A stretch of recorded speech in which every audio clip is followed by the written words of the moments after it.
प्रिय भक्तों, कनकधारा स्तोत्र के बारे में हम आज जानेंगे कि माँ लक्ष्मी को इस मंत्र से कैसे प्रसन्न किया जाता है और कनकधारा स्तोत्र का नियमित रूप से पाठ क्यों करना चाहिए। तो मैं आज आपको यहाँ बताने जा रही हूँ। प्रिय भक्तों, अगर हम माँ का ये कनकधारा स्तोत्र नियमित रूप से पाठ करेंगे तो हमारे धन धान्य में वृद्धि होगी, घर में सुख शांति और कभी भी हमारे घर में कुछ भी संकट नहीं आएगा। और जो माता इस कनकधारा स्तोत्र का नियमित रूप से पाठ करता है उसके घर में सुख शांति और वो इंसान की हर मनोकामना माँ पूर्ण करती है। कनकधारा स्तोत्र का पाठ माँ लक्ष्मी को प्रसन्न करने के लिए ही किया जाता है। तो ये कनकधारा स्तोत्र की रचना कैसे हुई, सबसे पहले हम वो जान लेते हैं। एक दिन आदि गुरु शंकराचार्य अपने दोपहर के भोजन के लिए घर घर भिक्षा मांगने गए। एक घर में भिक्षा मांगते समय एक बहुत गरीब ब्राह्मण महिला दरवाजे पर आई। आदि गुरु शंकराचार्य जी ने उससे भिक्षा मांगी। महिला ने अपने घर की तलाशी ली और केवल उसे एक आंवला का फल दिखाई दिया और वही आंवला उस महिला ने आदि गुरु शंकराचार्य जी को दे दी। उस महिला की दया और निस्वार्थता देख इतने प्रभावित हो गए कि उन्होंने देवी लक्ष्मी की प्रशंसा में 22 श्लोक एक स्तोत्र का पाठ किया।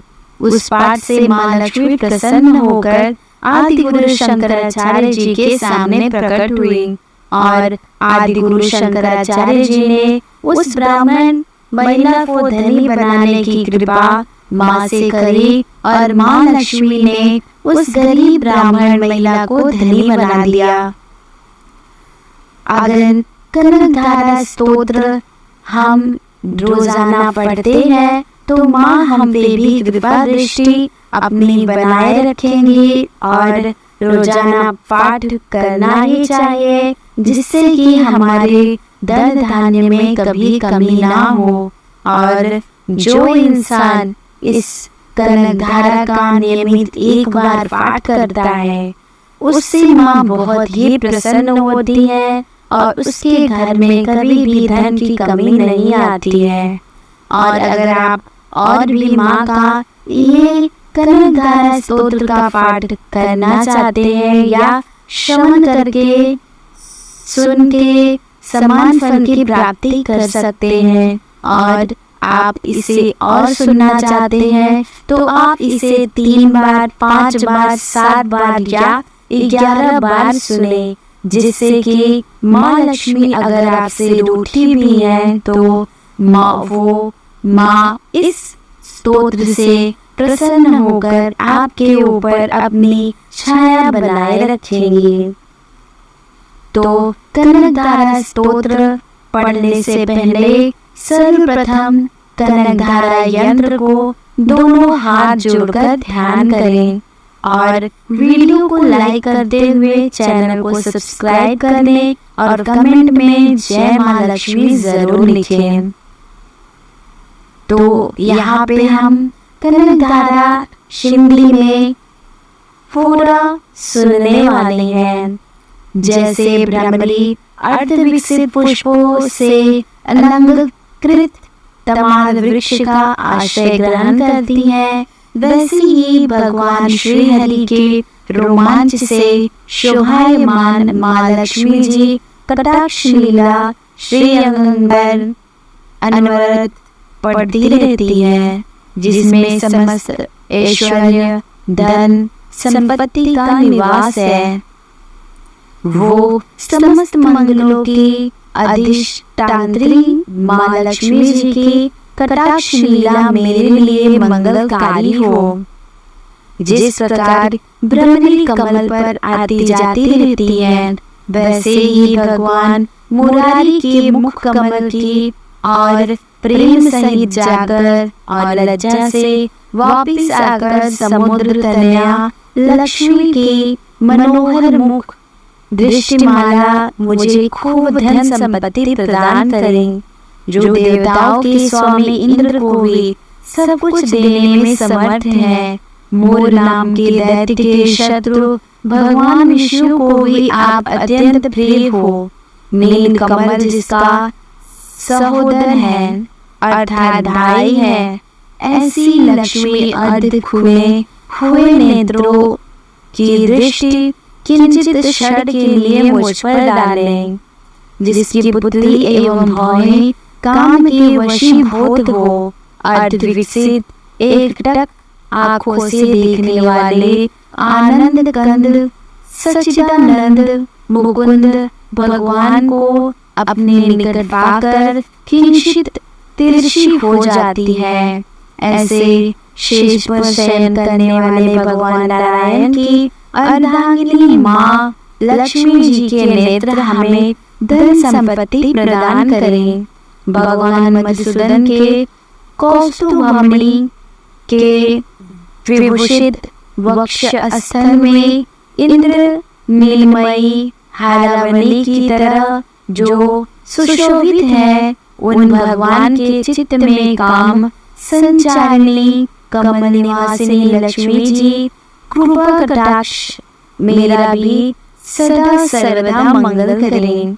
जिस तरह से बिजली चमकती है, उसी प्रकार मधुकैटभ के शत्रु भगवान विष्णु के काली मेघ पंक्ति की तरह सुमनोहर वक्ष स्थल पर आप एक विद्युत के समान दीप्यमान होती हो, जो समस्त लोगों की माता है। भार्गव पुत्र भगवती महालक्ष्मी जी पूजनीय है, तो मुझे कल्याण प्रदान करें।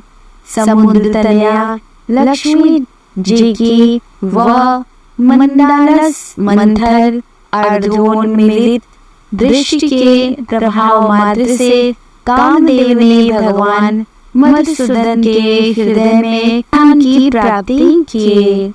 वही दृष्टि मेरे ऊपर भी डालें। भगवान श्री हरि की प्रेमिका का नेत्र रूपी मेघ दया रूपी वायु से प्रेरित होकर दुष्कर्म रूपी धाम को दीर्घ काल के लिए दूर कर मुझे दुखी सदृश चातक पर धनी रूपी जलधारा की वर्षा करें। मतिहीन मनुष्य भी जिसके स्मरण मात्र से ये स्वर्ग को प्राप्त कर लेता है, उन्हें कमलासना कमला लक्ष्मी जी के विकसित कमल गर्भ के सदृश कांतिमय दृष्टि मुझे मनोभिषित पुष्टि संतान आदि की वृद्धि प्रदान करें, जो माँ भगवती श्री सृष्टि क्रीड़ा के अवसर अनुसार वाग्य देवता के रूप में विराजमान होती हैं। पालन क्रीड़ा के समय लक्ष्मी जी के रूप में विष्णु की पत्नी के विराजमान होती हैं। प्रलय क्रीड़ा के समय शाकंभरी भगवान शंकर की पत्नी के रूप में विद्यमान होती हैं। उन त्रिलोक के एकमात्र गुरु पालनहार विष्णु की नियमित यौन प्रेरिका भगवती लक्ष्मी को मेरा संपूर्ण नमस्कार है।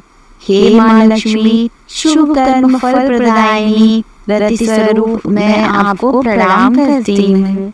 रमणीय गुणों के समुद्र स्वरूप रति के रूप में आपको मैं प्रणाम करती हूँ। शतपत्र आपके होने वाले अर्थात 100 पत्रों वाले कमल कुंज में निवास करने वाली शक्ति रूपा माँ रमा को नमस्कार है। पुरुषोत्तम की प्रेयसी को मेरा नमस्कार है। कमल समान मुख वाली लक्ष्मी को नमस्कार है। क्षीर समुद्र में उत्पन्न होने वाली समुद्र तनया रमा को नमस्कार है। नंद, चंद्र और अमृत के बहन को नमस्कार है। भगवान नारायण की प्रेयसी को नमस्कार है। सूर्य के कमलासन पर बैठने वाली भूषण भूमंडल नायिका, देवताओं पर दया करने वाली शांगखायुध विष्णु की वल्लभा शक्ति को नमस्कार है। भगवान विष्णु के वक्ष स्थल में निवास करने वाली देवी, कमल की आसन वाली दामोदर प्रिय लक्ष्मी, आपको मेरा नमस्कार है। भगवान विष्णु की कांता, भगवान के जैसे नेत्रों वाली, त्रैलोक की उत्पन्न करने वाली, देवताओं के द्वारा पूजित नंदात्मज की वल्लभा, ऐसी श्री लक्ष्मी जी को मेरा नमस्कार है। हे कमलाक्षी, आपके चरणों में की गई स्तुति प्रार्थना ऐश्वर्यदायिनी और समस्त इंद्रियों को आनंदकारी है। सभी सुखों को देने वाली, सभी पापों को नष्ट करने वाली, हे पापहीन, आप मुझे अपने चरणों की वंदना करने का अवसर सदा प्रदान करें। जिनके कृपा कटाक्ष के लिए की गई उपासना सेवक के लिए समस्त मनोरथ और धन संपत्ति का विस्तार होती है, उस मुरारी की हृदयेश्वरी लक्ष्मी को मैं मन, वचन और शरीर से भजन करता हूँ।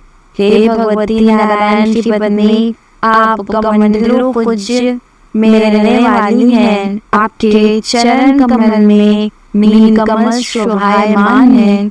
आप श्वेत वस्त्र तथा गंध माला आदि से सुशोभित हैं। आपकी छवि अति सुंदर है, रमणीय और अद्वितीय है। हे त्रिभुवन को वैभव प्रदान करने वाली, आप मेरे ऊपर भी प्रसन्न होइए। महानुभाव द्वारा कनक कुंभ से मुख से पतित आकाश गंगा के स्वच्छ मनोहर जल से जिस भगवान के श्री अगंग का अभिषेक होता है, उस समस्त लोगों के अधिशोर भगवान विष्णु की पत्नी समुद्र तनया जगत माता भगवती माता को मेरा प्रातःकाल नमस्कार है। हे कमलनयन भगवान विष्णु की प्रिया लक्ष्मी जी, मैं दीनहीन मनुष्यों का अग्रगण्य हूँ, इसलिए आपकी कृपा का स्वभाव युद्ध पात्र हूँ। आप छलकती हुई करुणा के बाण की तरंगों के सदृश कटाक्षों के द्वारा मेरी दिशाओं में भी थोड़ा अवलोकन कीजिए।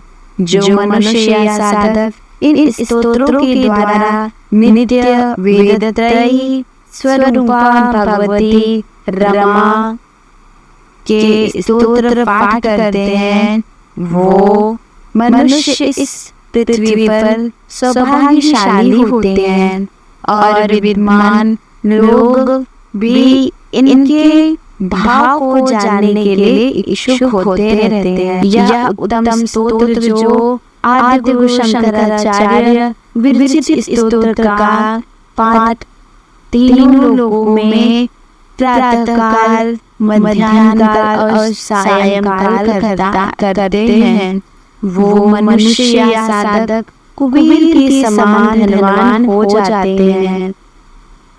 तो ये कनकधारा का स्तोत्र का आप पाठ करके माँ को मना ले और अपने सारे धन, सुख, शांति और बहुत सारे जो भी आपकी मनोकामनाएं होंगी माँ से जरूर मांगे और माँ का जयकारा लगाते हुए बोलो जय माता दी।